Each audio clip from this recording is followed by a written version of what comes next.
মাননীয় speaker sir, আমি আপনার মাধ্যমে দৃষ্টি আকর্ষণ করছি। আজকে প্রত্যেকটা পত্রিকায় লিড নিউজ, মানবজমিন, প্রথম আলো থেকে শুরু করে প্রত্যেকটা পত্রিকায় ইলিয়াস আলী গুম নিয়ে বিস্ফোরক তথ্য।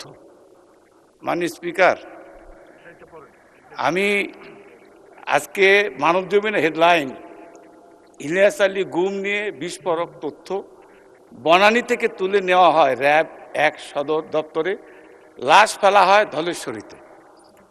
মাননীয় স্পিকার, আমি কথাটা এই জন্যই বলছি যে যে অপরাধ হয়েছে এটা আন্তর্জাতিক অপরাধ, মানবতা অপরাধের কাজ।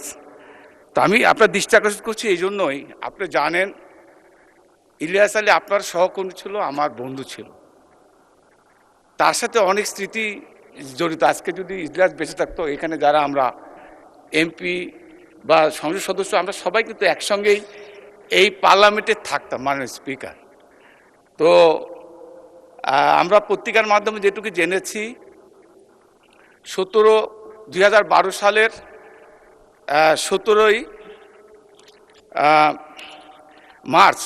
মার্চ থেকে 20 মার্চের মধ্যে ইলিয়াসকে হত্যা করা হয়েছে। হত্যা করে তাকে এই ধলেশ্বরী নদীতে ফেলে দেওয়া হয়েছে। মাননীয় স্পিকার, আমার প্রশ্ন হচ্ছে ওই জায়গায় যে কত মানুষ নিষ্ঠুর হলে এই কাজটা করতে পারে। আমার মনে হয় পৃথিবীর সমস্ত ইতিহাস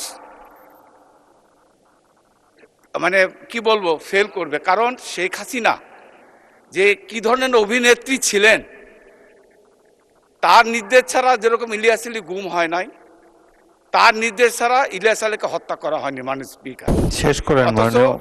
21 তারিখে তার স্ত্রী এই পার্লামেন্টে অবস্থান বসা, দয়া করে বসুন। আমি মাননীয় স্পিকার শেষ করে দেবো। তার শিশু সন্তান তার সঙ্গে দেখা করতে গিয়েছে, তাদেরকে সে আশ্বস্ত করেছে যে ইলিয়াসকে খুব তাড়াতাড়ি ফেরত পাঠানোর ব্যবস্থা করবে। মাননীয় স্পিকার, আমি এই কথাটা এই জন্য বলতে চাই, আজকে যদি আমরা কুরআন শরীফের মাধ্যমে যেটুকু জানি, ফেরাউন নমরুদের স্বৈর শাসনের যে ইতিহাস আমরা কুরআন শরীফের মাধ্যমে জানি, কারণ 5000 বছর 6000 বছর আগের ইতিহাস।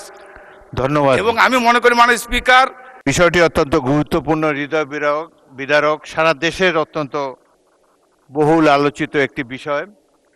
জনাব ইলিয়াস আলীর সহধর্মিণী মাননীয় সংসদ সদস্য, তিনি এখানে উপস্থিত রয়েছেন, তিনিও বিষয়টি সংসদে একবার উত্থাপন করেছেন। আমি তাহসিনা রশদির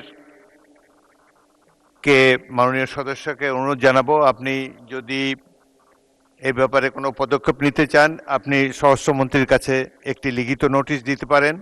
তাছাড়া এই ধরনের একটা গুরুত্বপূর্ণ বিষয়ের ফয়সলা করার জন্য আন্তর্জাতিক তহবিল ইতিমধ্যে সিমিলার কতগুলো ঘটনায় তারা ব্যবস্থা নিচ্ছে। এবং ইলিয়াস আলী আমাদের অত্যন্ত প্রিয় স্বজন, এই দেশের একজন অত্যন্ত উঠতি জনপ্রিয় রাজনৈতিক নেতা ছিলেন। তার হত্যাকাণ্ড এভাবে আনপানিশ যাবে না, এই ব্যাপারে নিশ্চয়ই এই সংসদ এবং মাননীয় স্বরাষ্ট্রমন্ত্রী সবাই গুরুত্বপূর্ণ ভূমিকা রাখবেন। ধন্যবাদ।